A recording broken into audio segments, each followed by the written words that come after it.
Alors, on va regarder un petit peu les mots du dictionnaire. Alors, sur quoi on va tomber? Ah, tiens, premier mot. Peur, sentiment d'inquiétude en présence ou à la pensée du danger. Ça, c'est pour la peur. Ensuite, prétentieux, qui cherche à en imposer, à se mettre en valeur pour des qualités qu'il n'a pas. Et le dernier mot, rogue, arrogant, dédaigneux. Voilà.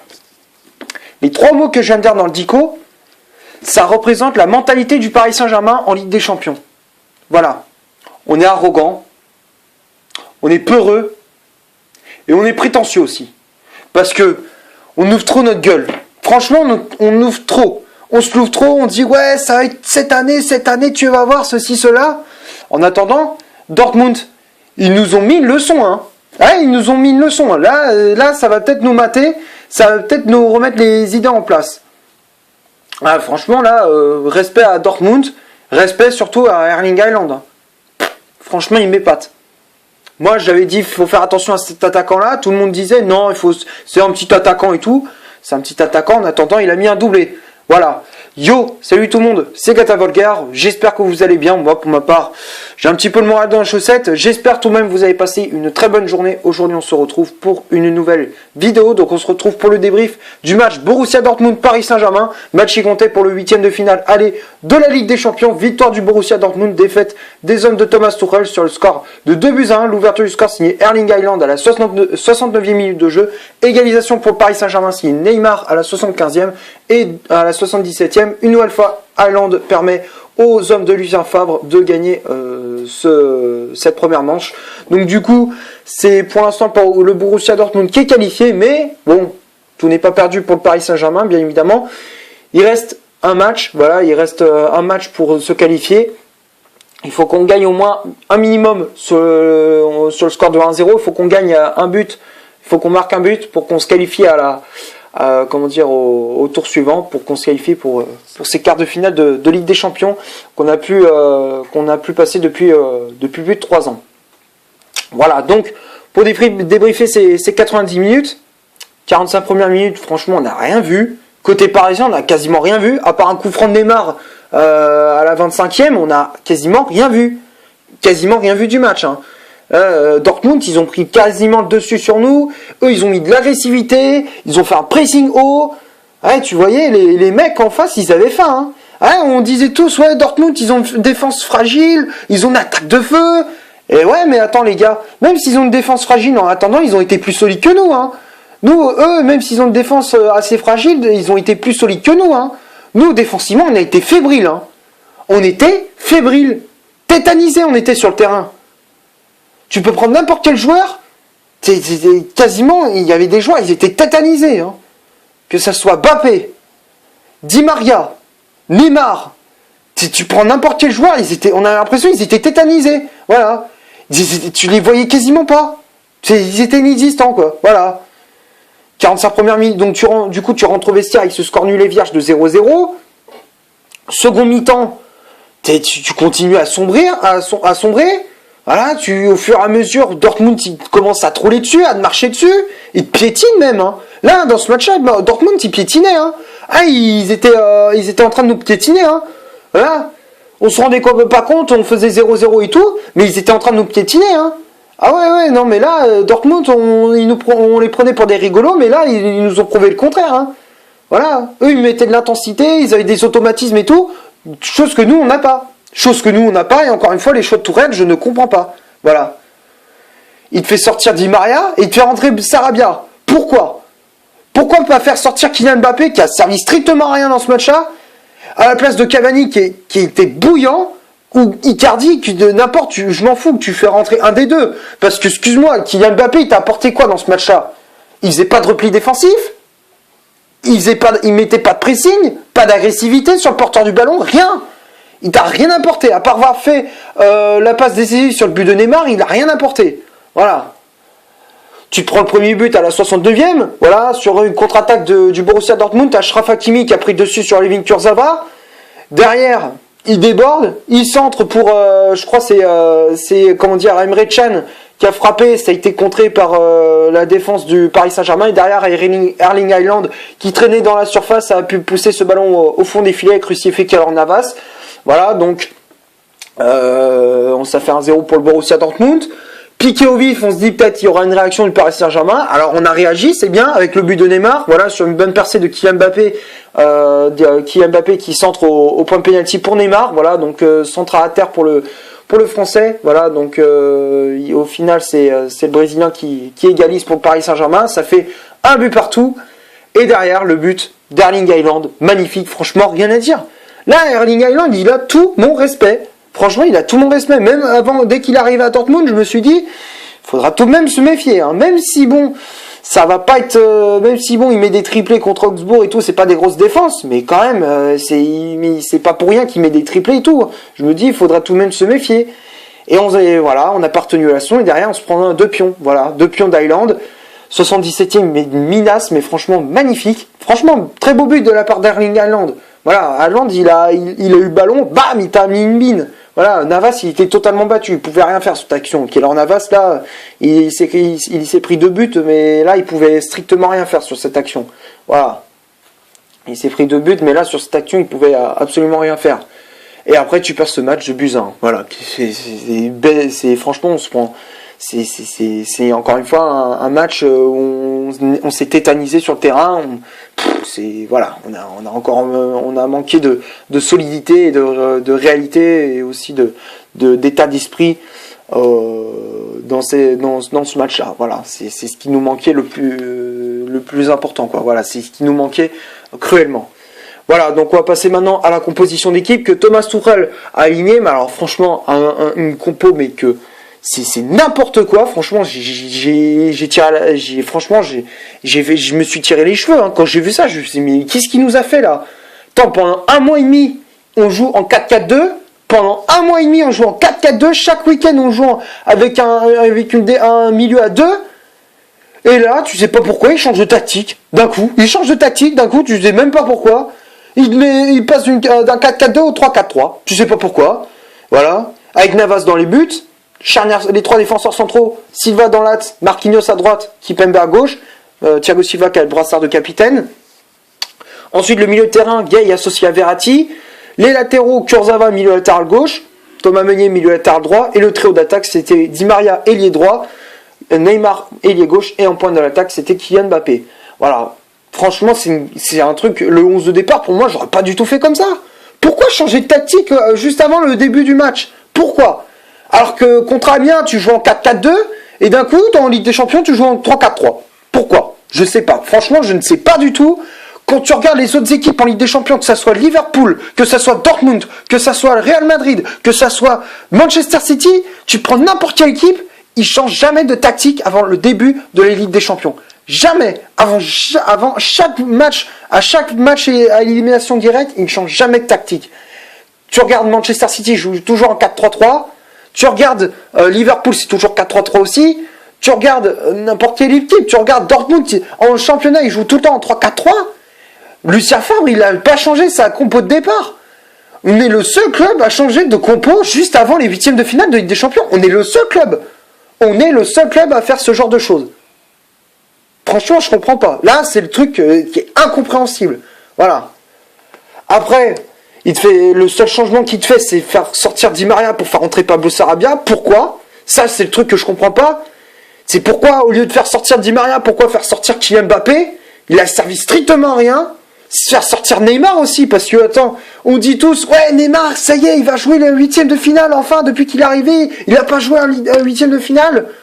Mec, il a joué ce 8e de finale, mais mec, attends, on a l'impression qu'il était là, physiquement, mais psychologiquement, il était ailleurs.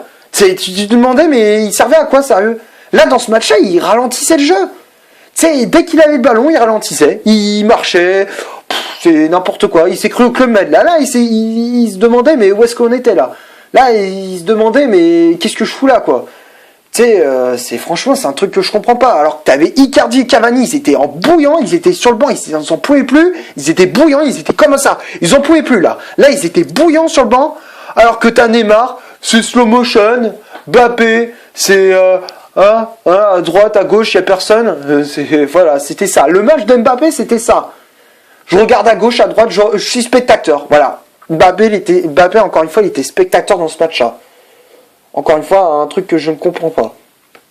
Ensuite, le Borussia Dortmund, on va passer maintenant aux statistiques. Donc le Borussia Dortmund, c'est 45% de possession de balle, 3 corners, 10 tirs au total, dont 3 tirs cadrés, 2 positions de leur jeu et 13 fautes commises. Donc tout ça, c'est du côté du Borussia Dortmund. Et du côté du Paris Saint-Germain, c'est 55% de possession de balle, 3 corners, 7 tirs au total, donc 3 tirs cadrés, 3 positions de leur jeu et 11 fautes commises. Donc tout ça, c'est du côté du PSG. Voilà, donc quand on regarde les statistiques, Dortmund a été plus efficace pour moi devant les buts, voilà, que le Paris Saint-Germain, même si ils ont tiré un peu plus que nous et qu'ils ont cadré que 3 tirs, comme nous. Nous, en attendant, on n'a quasiment rien vu. Hein. Là, franchement, ça représente bien la physionomie de ce match. Absence totale d'efficacité devant le but. Voilà, on peut dire ça comme ça. Voilà. Donc on va passer maintenant au top et au flop de cette vidéo. Donc ça va être vite fait. Hein. Pour moi, les seuls qui ont été bons durant ce match-là sont Navas. Voilà. Hormis, heureusement que tu avais lui dans les cages. Parce que franchement, tu t'aurais pris au moins 3 ou 4-0. Franchement, facile. Hein. Tu t'aurais pris au moins 3 buts. 3 buts. C'est franchement Navas, heureusement qu'il était là. Parce que pour repousser les tentatives de Jadon Sancho, de Torgan Hazard ou encore de Axel Witsel, heureusement qu'il était là. Parce que sinon, on s'en prenait au moins 3-4. Hein. Facile. Hein. Donc voilà, heureusement que Navas était très efficace, il s'est rattrapé de son match raté contre Amiens. Et puis voilà, donc franchement Navas, tu as tout mon respect aussi. Même si tu t'as encaissé les 2 buts, franchement tu as tout mon respect. Donc voilà, donc pour moi Navas je le mets dans le top. Ensuite la charnière centrale Kimpembe, Silva et Marquinhos. Silva, bon, dans l'ensemble, ça n'a pas été trop mal, voilà, donc il a pris un peu le dessus sur Sancho, Haaland et Torgan Hazard, il a fait son mieux, quoi, donc pour moi, Thiago Silva, je le mets dans le top. Ensuite, Marquinhos et Kimpembe, bon, Marquinhos, pour moi, il a été bon, pour moi aussi, il a été bon. Hein. Alors, je tape sur certains joueurs, mais je tape pas sur tout le monde non plus. Voilà, je pense à Thiago Silva, je pense à Marquinhos. Pour moi, ça a été les seuls qui se sont battus sur le terrain. Voilà, Marquinhos, tu voyais, à chaque fois dès qu'il faisait une intervention, il gueulait auprès de ses coéquipiers parce qu'il disait c'était pas normal qu'on se laissait bouffer comme ça. Et moi, je dis, il a entièrement raison. À chaque fois qu'on se prenait une action, une accélération, on était aux fraises. Et heureusement, Marquinhos, il avait des reins pour aller tacler Haaland, tacler Torgan Hazard et Jadon Sancho. Hein. Heureusement qu'il était là hein, aussi. Hein. Parce que sinon, on était totalement à la rue. Hein. Voilà. Donc pour moi, Marquinhos, il a fait son match aussi. Donc voilà. Donc Marquinhos, je mets dans le top. Kimpembe, bon... Voilà, bon, c'était du plus et du moins. Bon, il a pas été catastrophique, mais il a pas été excellent non plus. Voilà, sur certains dégagements, ça n'a pas été trop serein. Voilà, donc il a pas été excellent, mais voilà, bon, ça n'a pas été non plus ça n'a pas été catastrophique non plus. Voilà, donc c'était entre les deux. Mais bon, voilà, il a fait plus de bonnes choses que de mauvaises choses. Donc voilà, donc pour moi, Kimpembe, je mets dans le top. Ensuite, les latéraux, Meunier et Kurzawa. Mine de rien, Kurzawa, franchement, il a fait son match. Pour moi, ça a été l'un des meilleurs sur le terrain. Parce qu'on peut dire ce qu'on veut sur lui. Je suis le premier à le critiquer, c'est vrai. Je suis d'accord. Mais pour moi, dans ce match-là, c'est lui qui s'est bougé le plus le cul. Avec Marquinhos, je postillonne, je sais. Avec Marquinhos, avec Thiago Silva et avec Verratti, c'était les seuls qui se sont bougé le cul. Parce que le reste, voilà, franchement, on était à la ramasse. C'est lui qui s'est bougé le plus le cul sur le terrain. Encore plus que Thiago Silva et Marquinhos même. Voilà. Et franchement, j'ai été surpris de son match. Donc franchement, bravo Kurzawa. Hein. Franchement, je ne m'attendais pas à un tel match de la part de sa part. Je ne pensais pas à un tel match. Hein. Franchement, Kurzawa, il m'a surpris. Donc pour moi, je le mets dans le top. Ensuite, Meunier, bon, match assez correct de la part du latéral belge. Voilà. Sur certains moments, même s'il se faisait un petit peu bouffer par Torgan Hazard, il ne s'est pas quand même laissé faire. Voilà. Offensivement, il a apporté aussi. Mais après, bon... C'est vrai qu'offensivement, il n'a pas eu énormément de ballons. Moi, je comprends pas pourquoi essayer de percer dans l'axe, alors que tu sais que le milieu de terrain, il est dense et la défense aussi. Ils sont tous regroupés vers l'arrière. Que tu essaies de passer devant Witsel, Emre Can ou encore Mats Hummels, mais tu vois que tu n'y arrives pas. Si tu vois que tu n'y arrives pas, dans ce cas, tu fais passer sur les côtés. Meunier, il avait de l'espace. Tu voyais, dès que tu passais le ballon sur les côtés, ils étaient totalement à la rue, les mecs. Là, Achraf Hakimi et Guerreiro, ils étaient à la rue.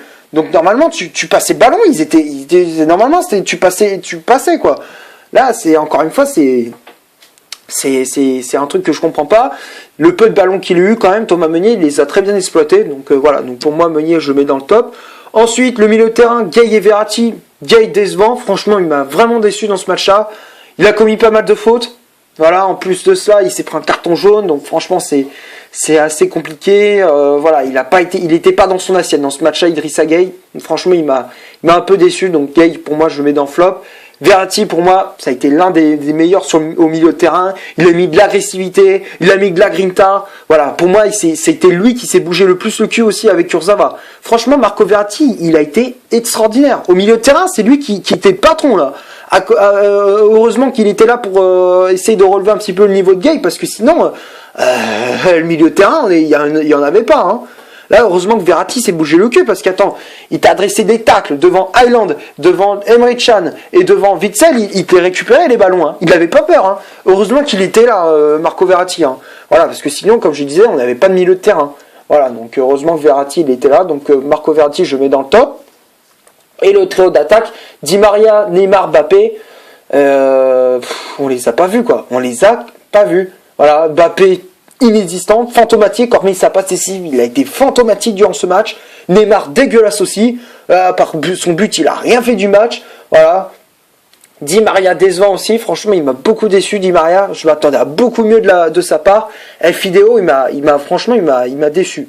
Voilà, j'espère qu'il va se réveiller, j'espère qu'il va se rebooster un petit peu, voilà, se remettre les choses au clair, et j'espère qu'il va faire un gros match au match retour. Et bon, il y aura aussi un point handicap, voilà, il n'y aura pas Marco Verratti ni Thomas Meunier qui sont suspendus, ils ont pris un carton jaune, ils étaient déjà sous la menace d'une suspension avant le match. Là, c'est compliqué, Verratti qui est suspendu, Meunier aussi, voilà, bon. En plus de ça, Colin Dagba, il est forfait. Bon, je sais pas qui on va faire jouer au poste de latéral droit. Est-ce qu'on va faire jouer Thilo Kehrer? Je ne sais pas. Je ne sais pas du tout. Est-ce qu'on va faire jouer Thilo Kehrer ou est-ce qu'il va faire encore un rafistolage à la con en mettant Ander Herrera arrière droit comme il a fait contre Amiens? Je ne sais pas du tout. Mais en tout cas, j'espère qu'il va faire une compo, une compo propre. Et j'espère que les joueurs vont respecter cette compo. J'espère qu'ils vont mettre de l'agressivité, j'espère qu'ils vont mettre ils mettent de l'agressivité, de l'envie, l'amour du maillot, voilà, parce que ce logo-là, il est très important, voilà, ça fait déjà plusieurs années qu'en Ligue des Champions, on bégaye, et là, ça fait déjà plusieurs années qu'on commence à avoir un petit peu marre en tant que supporter parisien. Donc, s'il vous plaît, les gars, au match retour, vous me les écrasez. Je veux que vous me les écrasez. Les joueurs de Dortmund, je veux qu'on les humilie. Voilà, limite qu'on leur mette un score de tennis, ça me gêne pas. Voilà. Moi, je veux qu'on leur fasse payer ce qu'on a subi au match aller. Voilà. Donc là, au match retour, on a intérêt à gagner ce match avec la manière de ce match. Voilà. Qu'on mette de l'orgueil. Voilà. Qu'on ramène de l'orgueil. Qu'on ramène de l'agressivité. Qu'on ramène du beau jeu dans notre façon dans notre gestion du jeu et tout, dans notre gestion. Voilà, il faut qu'on remette tout ça dans l'ordre parce que franchement là dans ce match-là c'était le bordel total. Voilà, Mbappé qui mettait pas un pied devant l'autre, Neymar tu le voyais mais tu le voyais pas au final. Il était là physiquement mais psychologiquement il était ailleurs. Voilà, Di Maria qui n'avançait pas dans ce match-là. Il y avait rien de cohérent dans ce match-là. Donc j'espère qu'on va se rattraper le plus vite possible pour ce 8e de finale retour de Ligue des Champions. Voilà, donc c'est tout ce que j'avais à dire pour ce Borussia Dortmund Paris Saint-Germain. J'espère que la vidéo vous aura plu. Si c'est le cas, vous laissez un énorme like. Tu cliques ici pour t'abonner pour rien rater de mes vidéos. Tu cliques ici pour voir une autre si tu le souhaites. Et moi je te dis à la prochaine pour une prochaine vidéo. Ciao.